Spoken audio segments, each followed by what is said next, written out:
পালাবো না, পালাবো না, প্রয়োজন হলে ফখরুলের বাসায় গিয়ে উঠব।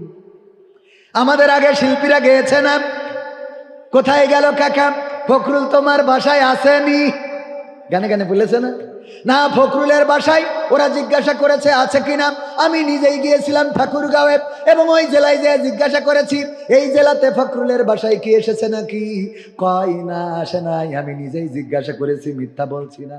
ওগো আমার ভাইরা, সুতরাং যারা বলেছে পালাবো না পালাবো না, তারাও পালিয়ে গিয়েছে। বলেন ঠিক কিনা? গর্ত থেকে বের হয়েছে, টেলিভিশনে সাক্ষাৎকার দিয়েছে, সে অনলাইনে এসে ওই যে কে জানো ঠিকানাই কোন সাংবাদিক জানো তার কাছে সাক্ষাৎকার দিয়েছে, সে এখন উল্টা গান গাওয়া শুরু করে দিয়েছে। ঠিক না বেটে? আবার সংসদে বলল বঙ্গবন্ধুর হত্যার পরে তারা নাকি বন্দুক নিয়ে বের হয়েছিল প্রতিবাদে। বাঘা সিদ্দিকী, অনেকেই বলে কাদের সিদ্দিকী, সে নাকি বড় প্রতিবাদী ছিল।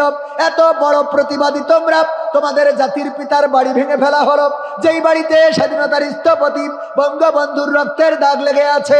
কত স্মৃতি, শেখ হাসিনার স্মৃতি, শেখ রেহানার, শেখ জামালের, শেখ কামেলের, শেখ রাসেলের, এমনকি ফজিলতুন্নেসা, এত মানুষের বঙ্গবন্ধুর পরিবারের যেখানে রক্তের দাগ লেগে আছে, যেই বাড়িতে এত স্মৃতি, ওই বাড়িটা যখন ভেঙে ফেললো তখন এত নেতা একজনও সামনে গেল না।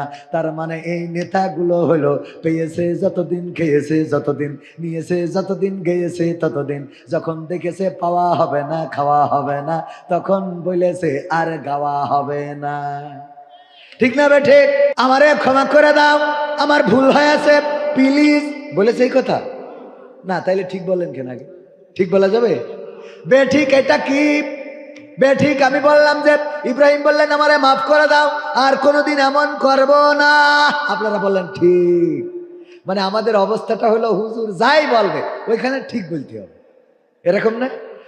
সুতরাং যারা বলে আমার নেতা তোমার নেতা অমুক ছাতা মাতা, আমার নেতার চরিত্র ফুলের মতো পবিত্র, নামাজ পড়ে না এক ওয়াক্ত, গাঞ্জা টানে 5 ওয়াক্ত, আছে না?